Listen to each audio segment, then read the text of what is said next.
I know what most of you are here for. You want to know if the OnePlus 7 Pro got better with the latest update.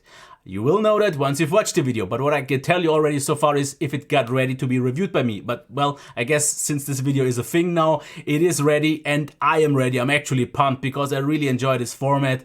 But I, after all, have to explain a few things like the review process and so on, especially for the people who are new here. So this is running version 9.54, which at the moment is the most recent version. Okay, yeah.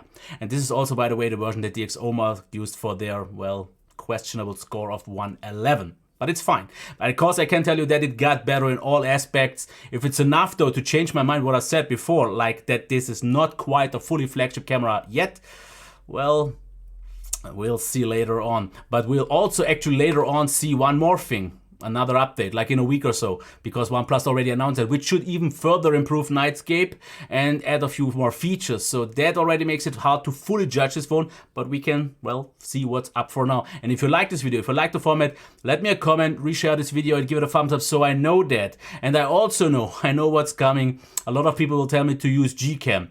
But since the OnePlus isn't out for long yet, proper builds haven't come out yet. So I tried a few that worked, but the results weren't really all that promising. Pictures especially looked really weird with low light, and Nightscape it looked out good, but that's not fully reviewable just yet. And talking about that review, when I'm going to zoom into those pictures, it is not to show how people will actually gonna use those pictures, because no one will zoom in that bad. But if you wanna show the actual potential of this camera, you have to just zoom in. That's the easiest way on a video to show you those minute little details. Because if it's up to me, I would say, especially since most people use social media anyways, those pictures for, it doesn't matter. So on a tablet or a picture or everything, if people like just zoom out for the review, you can't possibly tell the difference. You have to zoom in, especially to see the difference between different modes and so on. I hope you get it that. And about one more thing about the judgment, you will see that later on. But I guess for now we are good. So let's actually check one more thing before we are getting into the actual review part. It's the camera software, because we just have to get into it so you know what you are dealing with. Because before you are taking pictures, you have to use this app and you know if it works out good. So the general functionality is like this. You can swipe between the modes, as you can see here. But you can't swipe between the cameras, because if you swipe like this, you open the modes and also the settings menu. But let's get actually back to photo to check what we get here, in case you're interested in that. If not, just skip that part. We have HDR on and off, and also auto. We have the same thing for the flash. We can change the format between 1:1, full screen, or 4:3. And I know a few people have been asking why not 16:9. Well, all of these sensors are natively 4:3, which means if you would have 16:9, it would have been a crop picture anyways. And some apps do this. Here, well, you have to do it on your own. Shoot it in 4:3, zoom in, and you get it. With a reduced resolution, obviously. And we have a timer. Video, we have the option between the flash and also the resolutions, like 4K 60, 4K, 1080p 60, and 1080p. And since we're already talking about these, let's get into a few limitations. If we start a 4K 60 video, you will see soon a pop-up that this video is being limited to 5 minutes, which is sad to see.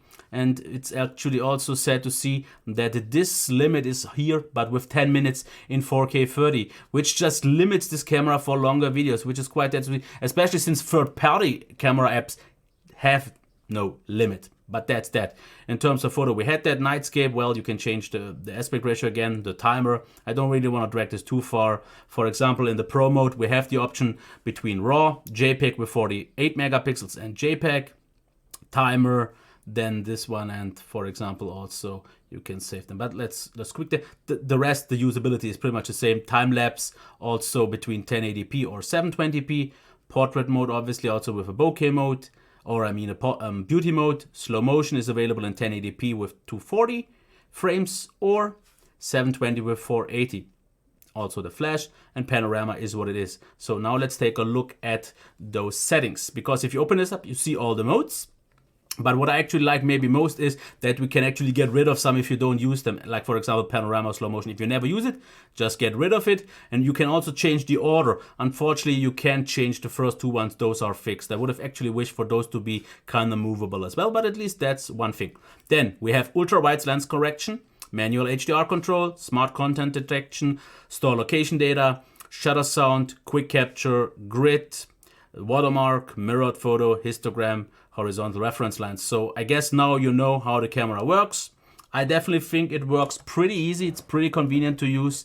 And well, now it's finally time to take a look at those results. And now we are also going to zoom in and compare those pictures side by side, because this is where it gets really interesting. This now is the picture taken in the normal mode. So normal portrait, or I mean a normal selfie. And this, for example, is now with HDR, and you can see the difference. And well, to show you that difference a little bit easier, I'm going to use the side-by-side functionality. And just so you know, the non-HDR, so the standard one, is always on the left, and on the right we have the HDR mode. And we can see already one thing: the portrait mode actually works really good, so it doesn't really cut off my hair too bad, even though it's not really existent anyways.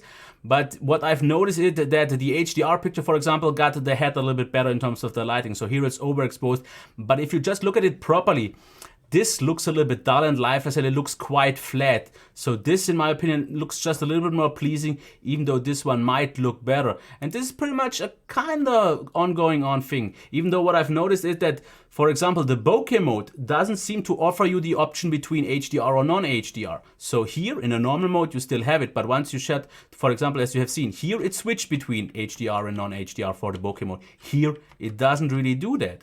So all you get is a different bokeh, but I can't really find other pictures. So it does that, in my opinion, automatically. The next thing here as well, here once again, you can see how much more kind of obviously flat the picture gets. Here, and with no HDR, it actually got better. So this jumps in between. So it's a little bit of a jumpy thing. Sometimes HDR might be better, sometimes not. And therefore I would generally wish for an option to give you always both pictures as an output. So HDR and non-HDR, and you can choose later on. But well, at least it's not a thing right now. Now I'm gonna show you 3 pictures side by side. On the left, we have the normal one.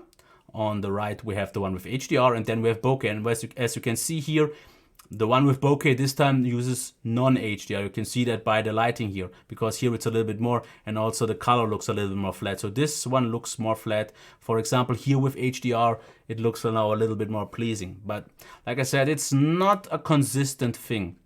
Also, for example, inside, you can see it now with HDR, and it got noticeably more contrasty, which is one thing that I have a little bit of an issue with this camera. I think that in certain situations, the picture just gets a little bit too dark, a little bit too contrasty, especially since those colors. I mean, it really depends on what you like.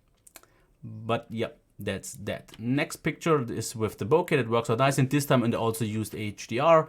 Here, for example, the same, just as a little bit for demo. We don't have to get into all the pictures, but I just wanted to clarify a few things. Now, this is a picture in low light, and this is, for example, with the flash. We can also take a closer look at that. So how it compares side by side. Yeah, flash definitely does a good job. And here, for example, outside, once again, I have to just make it sure if we show all 3 of these pictures. With HDR, I think my face got a little bit too bright here. I think it looks a little bit nicer here, because it almost looks a little bit washed out. The blur, once again, works out pretty nice. But yeah, generally, I really like the selfie cam. It's not perfect. I mean, the sharpness is good. The colors usually look good.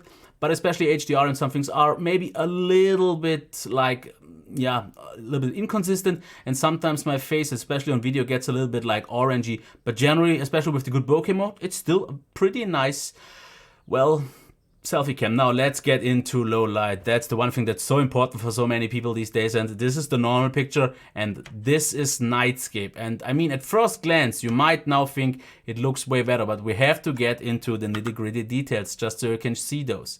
And well, this is not the right picture actually. This is it.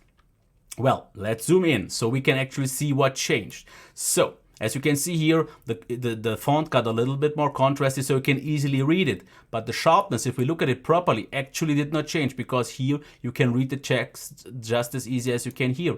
If we zoom out, for example, here as well for the ruler, it didn't really get sharper. I mean, it looks like it, but I also have to say, if I look at it for a longer period of time, for example, here compared to here, this looks brighter, but it also looks wrong, because what you can maybe see here, the cable, what it happens here often, and you will see this in many nightscape photos, you get like a kind of oil paint look. And I just don't think that this is really a better result at the end of the day. In some situations it definitely helps, but in many, like for example here, text here is readable, and once we switch to the next, it's just as readable, sometimes not even more so.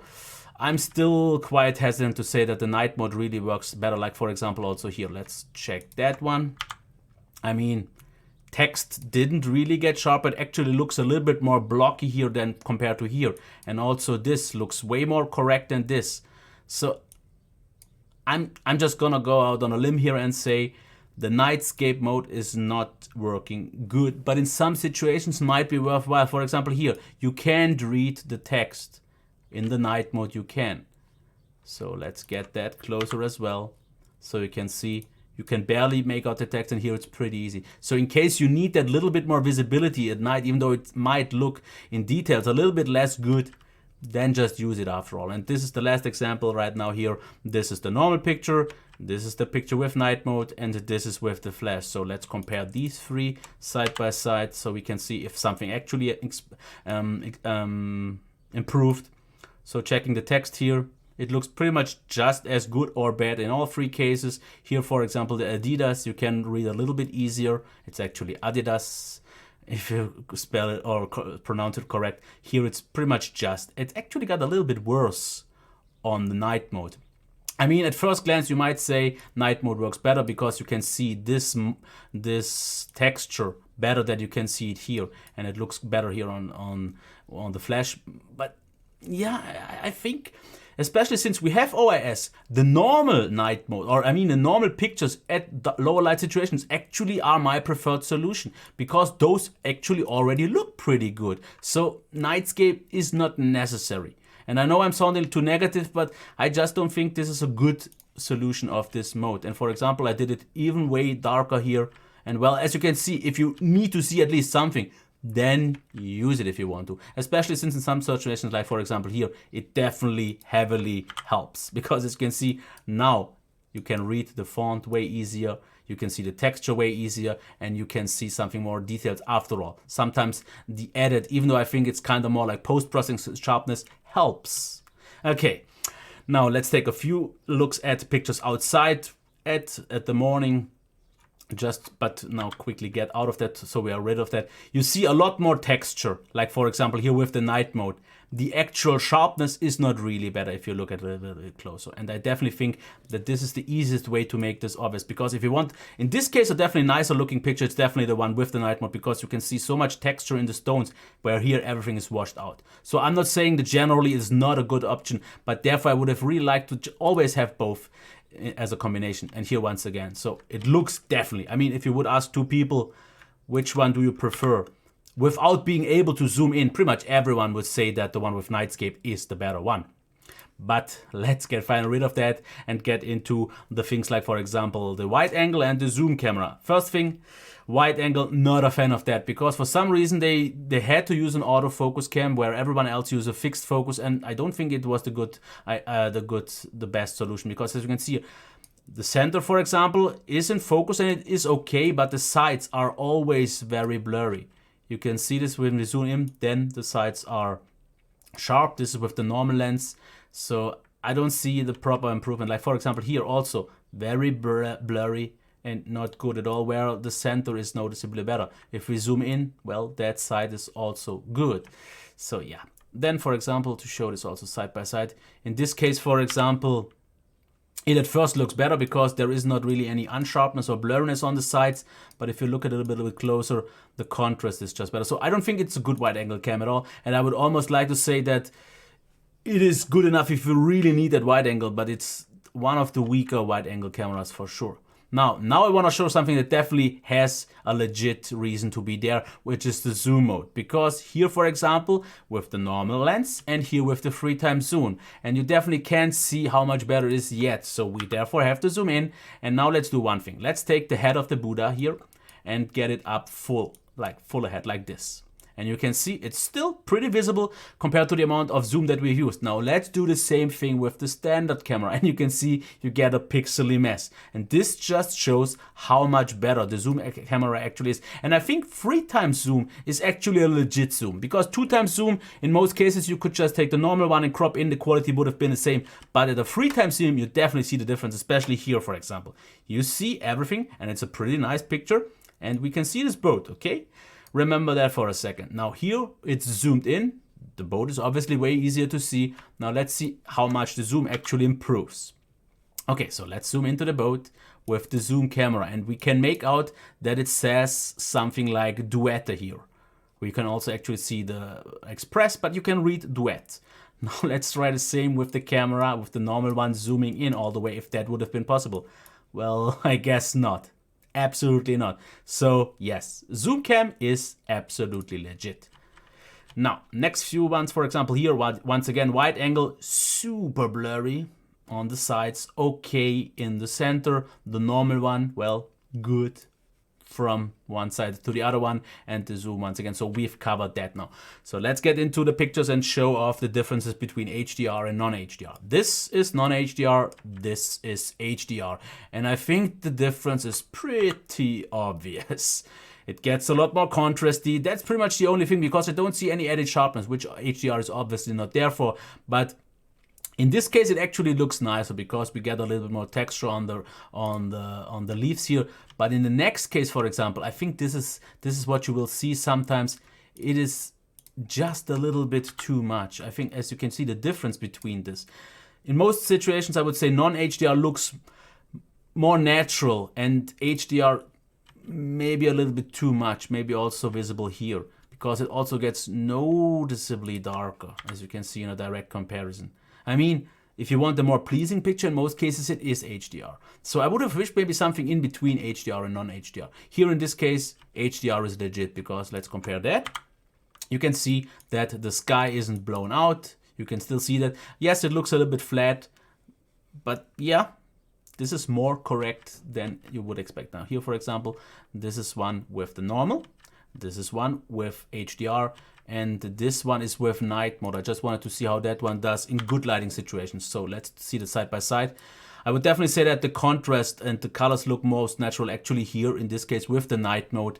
Between HDR and non-HDR, well, it's pretty much the same. So a little bit more saturation, but not really much more than that. So in some situations, even at daytime, night mode is legit, maybe even more than at night. And what I want to show now is actually the most important part. These are some pictures just with auto HDR, so it does whatever it wants to at any point, to show that this camera for most normal people is absolutely satisfying, because you can see a lot of details here in the trees. Colors look pretty pleasing. The details are there. The sharpness, especially here, if you look at this up to all the way, you can see how nice of a texture we have. Sharpness towards all the sides. Good dynamic range. Colors look pretty pleasing. Also here once again.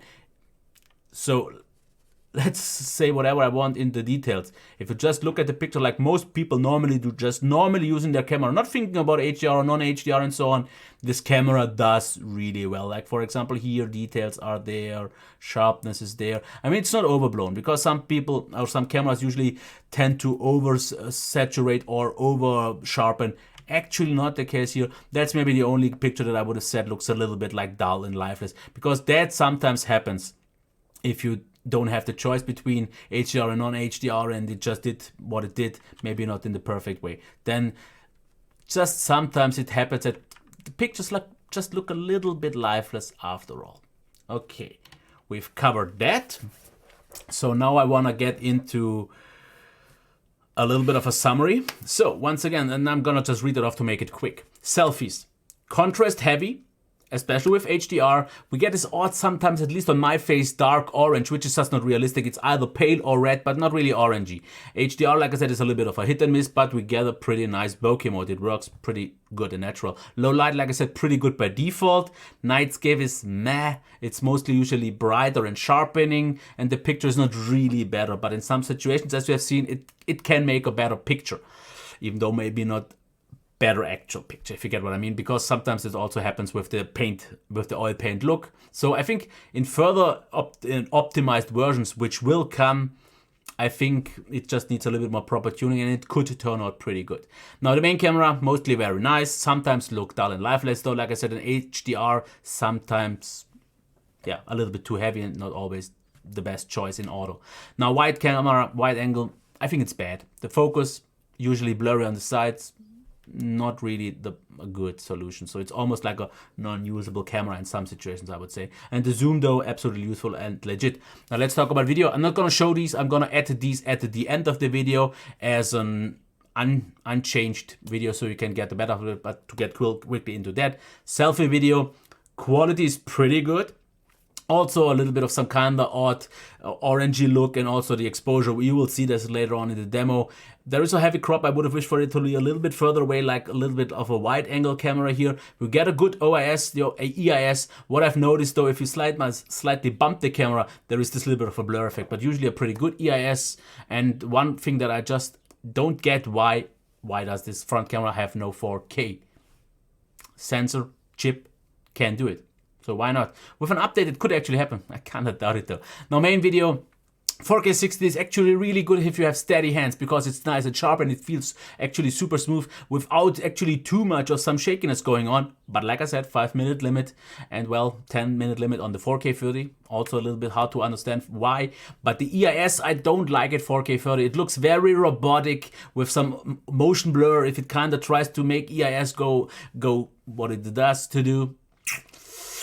I always thought that OnePlus goes a little bit too far in that. I would wish for a little bit more realistic, even though if it would be a little bit more shaky EIS. But the bad thing is also it's not optional. It is just there. You can't turn it off. I would have really liked to have seen that. But yeah, it is what it is. But we get a very solid autofocus. We get a good sharpness, a smooth video. Generally pretty pleasing. I like that. And it allows for the 3x zoom, but not for the wide angle camera, just so to get there. And like I said, if you switch between those two modes, between 1x zoom in video and 3x zoom, there is this odd little pop that you sometimes hear on the video. You actually hear this every time, but that's that. So, ratings. Well, for those of you who don't know the ratings, 5 stars with gold is the highest one. But yeah, this just doesn't reach that anywhere. So selfies gets 4.5 stars. Selfie video gets 4.5 stars, low light gets 4 stars, even though you might actually not think that way, because the nightscape mode is actually like maybe 3 or maybe at best 3.5 stars. But since low light with the OIS in normal mode works out so good, I'm gonna give it 4 stars if I check the competition. But Google with its night mode and especially Huawei P30 and so on are noticeably better, but that's why they got 5 stars. Main video and main photo, 4.5 stars. Main video, 4.5 stars, especially since the video actually turns out good. I can't give it more than 4.5 due to the video limit. Yeah, and the stabilization works out just a bit odd. That's not good enough. And also for the selfie video, if I would get a little bit of a better transition or 4K video or so, I would maybe give it higher, but 4.5. But it's not a bad score, like I said. And the microphone, you will hear that, is pretty high quality. It could sound a little bit richer at certain positions, but it's depending also the way you hold it. So, full summary. It is a very good camera, but it is, in my opinion, simply not a full flagship camera. Full flagship cameras can produce sometimes sharper, but especially also more detailed cameras or camera pictures that are also more consistent. The nightscape in some situations works more reliable, actually has a better making effect. Selfie cameras, it is definitely good, but there's just better ones out there with 4K or with better stabilization or something else. Also with autofocus, which with this one also doesn't have. The video, like I said, limitations and so on. Mic is good. So overall, more than fully satisfying camera. But if you think this is a full flagship phone and this is a full flagship camera, then I think you will get disappointed after all. Even with some further updates or with Gcam, things might get better. This, I can only judge it at this point in time, is just not that. So what could improve? Definitely nightscape mode could improve, even though if you just take normal pictures, it already looks good. Video, there is always optimization possible. But I don't think with either one of these it will get to a full flagship level. But it's okay. But like I said, it's a little bit, after all, an unworthy camera if you think of how high the level of the phone otherwise is. But it's not disappointing. But it might be not good enough for some people. There's one thing I wanted to cut in because I didn't properly cover it the way I wanted to, is the sensor. Because I want to just let you know this. I think that the actual potential of the sensor is good enough to be on a flagship level. And it could be already achieved with OnePlus's optimization, and if not, maybe with some help of Gcam ports. But at the moment, and that's just what I have to base my judgment on, it's not quite there, and I haven't yet seen it in a proper one and done solution on Gcam or on OnePlus's side, and I don't think it will happen anytime soon. So therefore, I'm just gonna say it once again, not quite yet on a flagship level, but very, very close after all. So yeah, sensor, good. Right now, camera results with all that we have, not quite. Okay, finally done after 4 minutes, plus the edit videos. It will be more than half an hour of footage. I hope this should be informative enough for you, and I hope you will like it. And if you did, like I said, reshare this and everything else, and then we will see maybe more videos like this for this camera, for the update or for Gcam. If I know it got appreciated. Okay, until next time, bye, and now the video samples. And this would be the front-facing video in 1080p of the OnePlus 7 Pro. Let's check low light. And here I have to say that it gets grainy, yes, but therefore actually not that soft, which is the way I would prefer it to be. Audio quality also seems pretty nice. It could be a little bit richer, but otherwise it's fine. The crop I would wish for it to be a little bit less due to the EIS, because you have to fully stretch out on to barely get your face on it. That's one thing. And maybe one downside is that you have to get used to where the camera actually is. But once you know where to look at, then it actually is easier, because you have a distinctive point where to look at. It makes it actually easier to focus on recording. Other than that, EIS, as you've maybe seen also in the other demo, seems quite fine. There is a little bit of some smaller shakes where it kind of gets a little bit blurry, but otherwise it seems fine. But as you can maybe see, one thing, that's the problem that I have with this cam. The light, the exposure seems a little bit too drastic in certain situations, also with the contrast light right now. But otherwise, it's a pretty good cam, but I also don't get why it's not 4K.